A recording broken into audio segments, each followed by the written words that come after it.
Hey everybody, it's James and this is James's N-Scale Train Layout Project. Thanks for joining me today.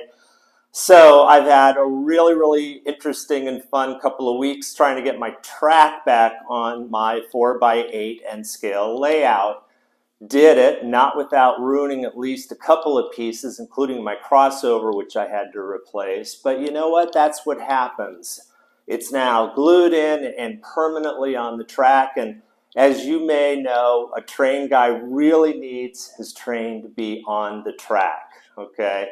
So I've got lots of things to show you, still lots of things to work on in the future. I can't believe that this is my 15th episode that I actually had the attention to be able to pay to it, but being able to record my experience building my first 4x8 N-scale train layout has been super fun, super good for me. I hope you've enjoyed it.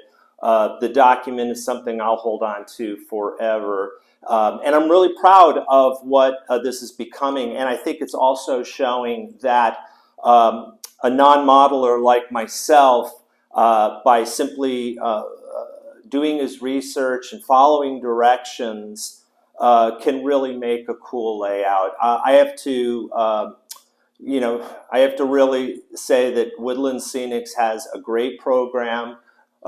It's not cheap. You have to buy their products, or at least know the substitutes that you can use for their products. I just chose to use their products and do the best that I could. So let's go ahead and take a look at the layout as it is now. There's still so much more to go. But my layout is functioning, and that makes me very happy. So here we go. Let's look at the layout. So here's the layout as it stands now. Added a couple of things since the last time I filmed. Most importantly, the track is back on. Glued everything in place. That was probably the most unpleasant part of the whole process, was gluing the track on. But it's there. It's there for good. That makes me feel great. Added, well, let's just go ahead and go from left to right, and I'll show you what I did. So first, this little left-hand water feature. I wanted to create something that looked like it was built by human hands, because this little area here is going to be my residence, the train master's residence. So I went ahead and did that. Added some talus. Here are here's how the tunnels are looking with the talus added at the base, and there's a train coming through. Got to always just sit in awe of the train as it's going through. All right, let's see. Let's move over here. So here, put a little more talus there on those rocks. This little water feature, I think, is shaping up my crevice. And to put some water, some realistic water down there. You see a little reflection. And those waterfalls will take, they could take up to a couple of weeks to fully cure. And I'm waiting to detail them until after they're as clear as they're going to be. So here we go. Here's my bridge and my water feature as it stands now. And I really like the way this came out. Like how you can see the rocks underneath the water. And I'll go ahead and detail that as well when it dries.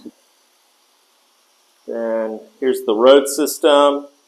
Gotta say, probably wouldn't choose to do it again, but glad that I did this time. I'll probably end up covering it with something else in the future, but I can't really think about that right now.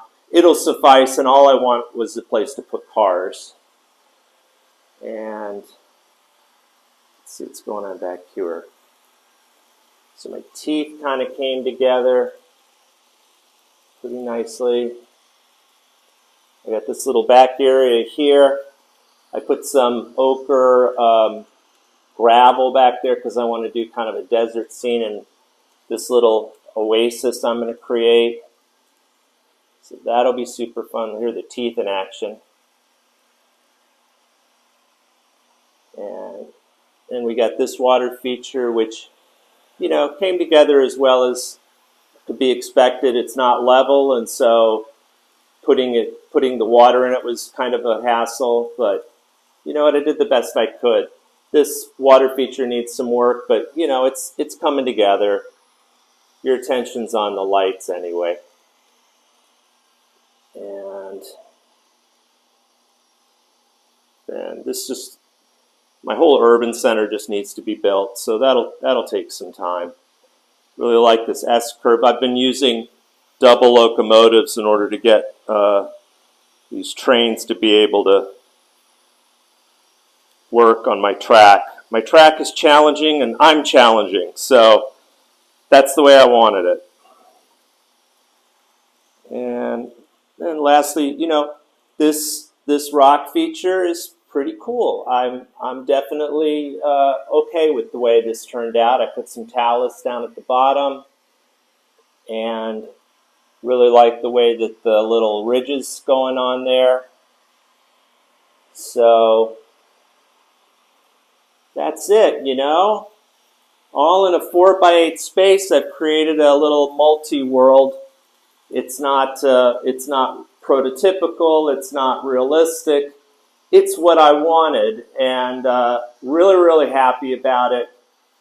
Feel like this is going to be a nice platform for me to do product reviews and basically also trying to find the trains that can run on my track.